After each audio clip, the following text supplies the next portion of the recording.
नमस्कार, मैं हिमांशु मिश्रा और आप देख रहे हैं द इनसाइड स्टोरी। तो CWC यानी कि कांग्रेस वर्किंग कमेटी की हैदराबाद में आज अहम बैठक हुई। पूरा कांग्रेस का जो परिवार कहा जाता है वो इस वक्त हैदराबाद में मौजूद है और वहीं से आगाज कर दिया गया है 24 का। जी हां, 24 के लिए बिगुल फूंका गया है। तमाम मुद्दों को लेकर चर्चा हुई है और क्या अब दक्षिण से केंद्र की यानी कि दिल्ली की सत्ता तक पहुंच, दिल्ली को फतेह करने की प्लानिंग की जा रही है और इस प्लानिंग के तहत क्या कुछ हुआ है, आज इसकी इनसाइड स्टोरी जानने की कोशिश करेंगे। डॉक्टर संजीव त्रिवेदी जी वरिष्ठ पत्रकार हमारे साथ जुड़ चुके हैं, वो इस वक्त हैदराबाद में ही हैं। संजीव जी, बहुत बहुत स्वागत है पहले तो। और क्या हुआ, आज की जो बैठक हुई उससे क्या निकला और राजनीतिक तौर पर आज का दिन जो इस बैठक हुई है तो इससे क्या कुछ समझा जाए, किस तरह से देखा जाए? देखिए, कांग्रेस के नए अध्यक्ष को बने एक अरसा हुआ, करीब 8-10 महीने, और इस दौरान कांग्रेस वर्किंग कमेटी की जो बैठक होती है वो नए कमेटी के गठन के बाद होती है। तो खड़गे साहब के अध्यक्ष बनने के बाद कमेटी का गठन अभी हाल हुआ है और उसके बाद अब ये था कि कांग्रेस वर्किंग कमेटी की बैठक बुलाई जाए। तो तय ये किया गया कि अमूमन जो दिल्ली में बैठकें होती हैं कांग्रेस वर्किंग कमेटी की, तो उसे शहर से बाहर ले जाया जाए और कुछ चुनावी राज्य हों या फिर कुछ रणनीतिक रूप से महत्वपूर्ण जगह हो जहां जाकर के बैठकें कर सकते हैं। तो ऐसे में हैदराबाद को चुना गया और हैदराबाद में आप जानते हैं तेलंगाना में चुनाव है और इसीलिए हैदराबाद को चुना गया। और यहाँ पर सरकार KCR की है, भारत राष्ट्र समिति की है, लेकिन इस वक्त हैदराबाद में आप देखेंगे तो आपको हर तरफ कांग्रेस के ही बैनर और पोस्टर नजर आएंगे। दीवारों पर उन्हीं के चस्पा है पोस्टर्स और ये अपने आप में महत्वपूर्ण हो जाता है क्योंकि इससे चुनावी माहौल बनता है। अब रहा सवाल ये कि चुनाव तो और भी कई जगहों पर है हिमांशु, तो फिर हैदराबाद को ही क्यों चुना गया? तो उसका जवाब बड़ा सीधा है कि दक्षिण में भारतीय जनता पार्टी को कर्नाटक में हराने के बाद अब कांग्रेस को ये लगता है कि या तो वे दल जो कि उसके सहयोगी हैं या फिर खुद कांग्रेस दक्षिण में अपनी भूमिका निभाने के लिए तैयार हैं और भारतीय जनता पार्टी की जो पकड़ बढ़ रही थी वो कमज़ोर हुई है इस क्षेत्र में। और जाहिर है कि इसी कारण से अब जबकि चुनाव सामने है तो हैदराबाद को चुना गया, उसे रायपुर नहीं रखा गया, जयपुर नहीं रखा गया या भोपाल नहीं रखा गया या फिर आइजॉल नहीं रखा गया, उसे तेलंगाना चुना गया, हैदराबाद रखा गया है। अब यहाँ के बाद जाहिर है कि चुनावी तैयारियां शुरू हो जाएंगी। रविवार को सोनिया गांधी की एक बहुत बड़ी सभा होने वाली है और उस सभा में 5 गारंटी, जैसे कि हर जगह गारंटीज़ बांटी जाती हैं कांग्रेस के द्वारा, तो यहाँ भी गारंटीज़ बांटी जाएंगी और देखना यह है कि किस तरह की चुनावी तैयारी होगी। मोटे तौर पर चुनावी तैयारी के लिहाज से ही यहाँ पर बैठक बुलाई गई है। अच्छा संजीव जी, क्या समझा जाए, ये जो बैठक हुई है इसके बाद आगे क्या होने वाला है? क्योंकि क्या इसे आगाज समझा जाए, क्योंकि राज्यों में भी चुनाव होने हैं और इसके बाद केंद्र में 24 में भी चुनाव होने हैं। तो ये जो आज की बैठक हुई है ये किस लिहाज से ज़्यादा अहम है? ये 24 के लिहाज से ज़्यादा अहम मानी जाए या फिर ये जो राज्यों में इलेक्शंस होने हैं उस लिहाज से ज़्यादा अहम मानी जाए? देखिए, ये बैठक अपने आप में इस लिहाज से अहम है कि भारत को दक्षिण और उत्तर में बांटने वाली जो विंध्य पर्वतमाला है तो उसके दक्षिण में ये जो 5 राज्य हैं, दक्षिण के राज्य कहलाते हैं, कर्नाटक, आंध्र प्रदेश, तेलंगाना, केरल और तमिलनाडु और एक पुडुचेरी। तो इस पूरे इलाके में कर्नाटक की हार के बाद भारतीय जनता पार्टी की स्थिति कमज़ोर है और आप ये देख लीजिए कि करीब अगर सभी राज्यों को आप जोड़ लें तो 130 के आसपास सीटें आ जाती हैं इस पूरे दक्षिण से। और दक्षिण में भारतीय जनता पार्टी की स्थिति अगर कमज़ोर है तो कांग्रेस या तो सत्ता पर काबिज है या मुख्य विपक्ष के तौर पर एक अहम राजनीतिक खिलाड़ी है।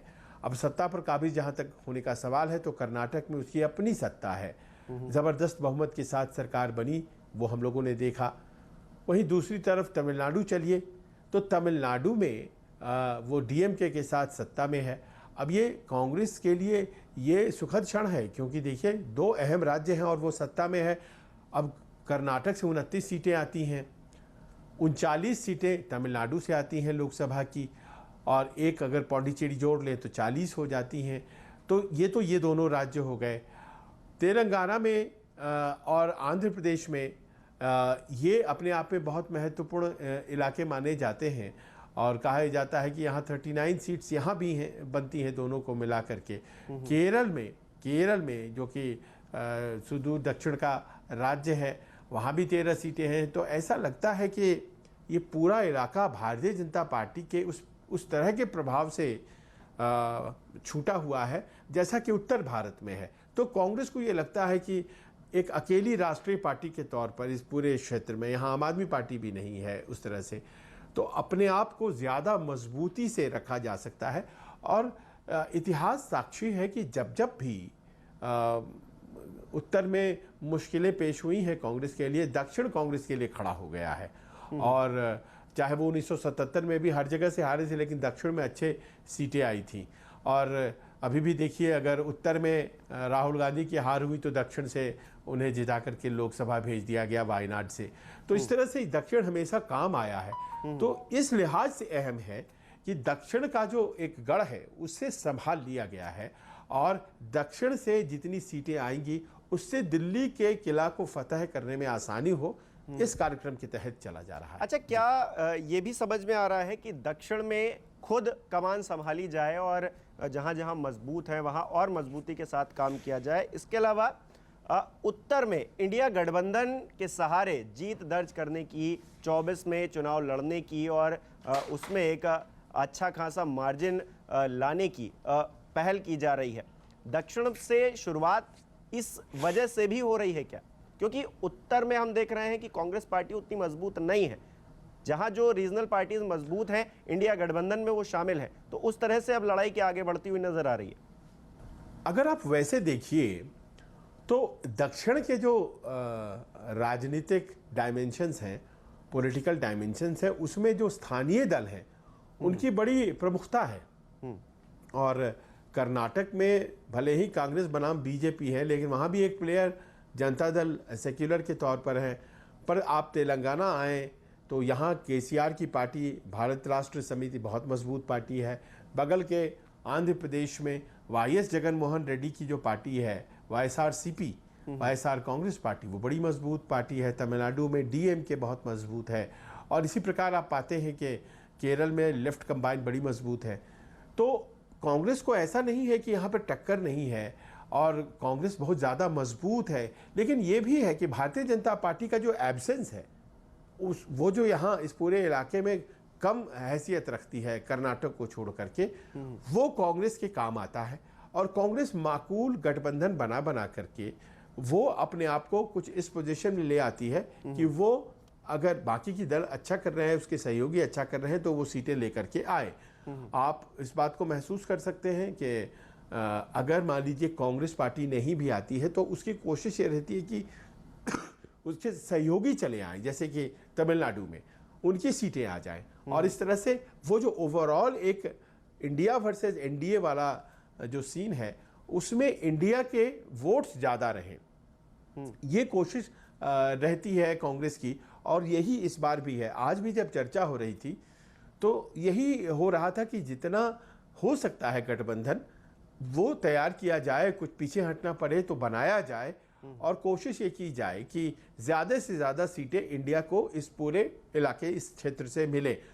तो जाहिर है कि यहाँ पर भले ही वो बहुत मजबूत ना हो, लेकिन अपनी ताकत को वो इंडिया के साथ जोड़ करके कांग्रेस चाहती है कि ज़्यादा से ज़्यादा सीट ले, क्योंकि उत्तर में जाहिर है कि उत्तर में उसे भारतीय जनता पार्टी की सीधी चुनौती का सामना करना पड़ता है, संजीव जी, और दक्षिण में नहीं करना पड़ता है। जैसे यहीं से इसीलिए एक प्लेटफॉर्म तैयार होगा कुछ सीटों का। राज्यों पर आते हैं, जैसे राजस्थान हो गया, एमपी हो गया, यूपी, गुजरात, छत्तीसगढ़, बिहार, ये जो स्टेट्स हैं, अगर इनमें इंडिया गठबंधन ने अच्छा परफॉर्म नहीं किया तो फिर चुनाव में जीत का सपना सिर्फ सपना ही रह जाना है। अगर उत्तर में मजबूती नहीं हुई कांग्रेस पार्टी की खुद भी, तो फिर दक्षिण से क्या दिल्ली सधेगी? ये भी एक बड़ा सवाल है, क्योंकि इन राज्यों में हमने देखा है ज़्यादातर क्लीन स्वीप ही है भारतीय जनता पार्टी का, और यहाँ पर अगर सीटें अच्छी नहीं आई तो फिर दिक्कत कांग्रेस पार्टी के लिए या फिर 24 में इंडिया गठबंधन के लिए रहने वाला है, ये तो साफ नजर आता है।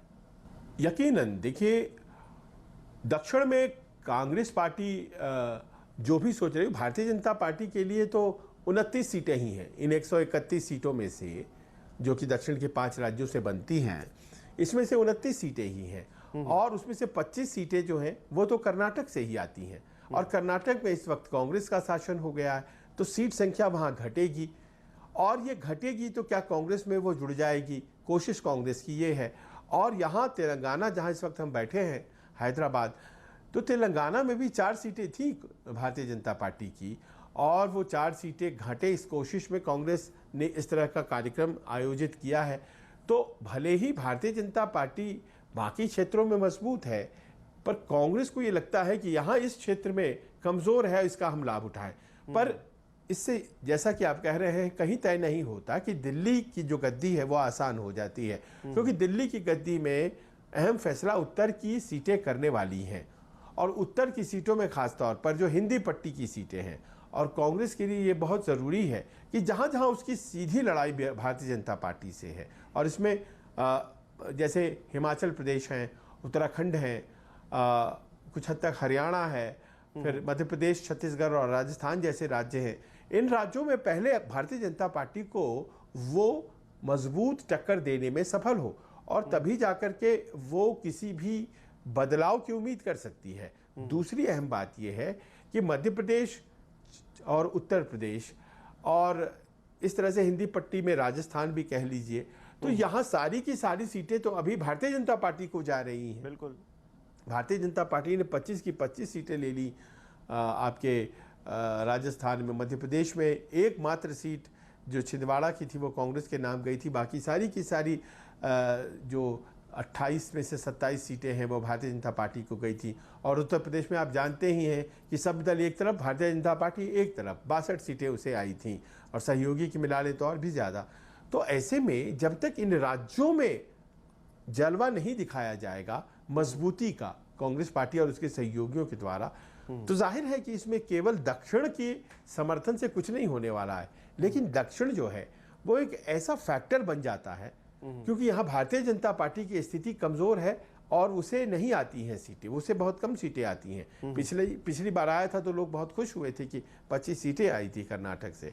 तो कमज़ोर यहाँ पर है, और मान लीजिए कि 543 सीटें हैं, उसमें से 131 सीटें आप हटा देते हैं, तो फिर आप पाते हैं कि कांग्रेस को तो पूरे देश में लड़ने का अवसर मिलेगा, भारतीय जनता पार्टी को दक्षिण में लड़कर के भी फायदा नहीं होगा, और उसके लिए बड़ी सीमित हो जाती है जो नंबर ऑफ सीट्स है जहां वो कंटेस्ट कर रही होती है। मान लीजिए इधर लड़के फायदा क्या है, तो जहां पर वो फाइट में होती है वो 543 माइनस 130 अगर करे तो वो 420 सीटों के आसपास हो जाती है, 410 सीटों के आसपास ही रह जाती है। तो इस मायने से कांग्रेस को ये लगता है कि दक्षिण को जितना ज़्यादा हो सके मजबूत करो, खुद के जरिए भी और सहयोगियों के जरिए भी। बिल्कुल, दक्षिण को मजबूत तो करना होगा, लेकिन ये इंश्योरेंस नहीं है, इस बात का इंश्योरेंस नहीं है कि आप जीत ही जाएंगे। लड़ाई में आपकी वापसी हो सकती है, आप सीटें ला सकते हैं, लेकिन उत्तर को भी साधना होगा। जो हिंदी पट्टी के राज्य जिसका जिक्र संजीव जी अभी कर रहे थे, उसमें कहीं ना कहीं सेंधमारी करनी होगी। भारतीय जनता पार्टी के जो सीटें हैं, जिस तरह का वोट बैंक है वहां पर, वो तो भारतीय जनता पार्टी की जीत तय कर देता है, लेकिन कांग्रेस अगर वहां पर मजबूत नहीं हुई तो 24 मुश्किल हो जाएगा। ऐसे में जो राज्य के चुनाव होने हैं हाल ही में, वो भी बड़ा इंपॉर्टेंट रहने वाले हैं। संजीव जी, बहुत बहुत शुक्रिया अपना समय देने के लिए। हमारे दर्शकों को क्या लगता है कि ये जो आज की बैठक हुई है तेलंगाना में, इसके क्या मायने हैं? क्या कांग्रेस अब रणनीति जो बना रही है उसको आप किस तरह से समझ पा रहे हैं? हमें कमेंट करके बता सकते हैं। बहुत बहुत शुक्रिया आप सभी लोगों का।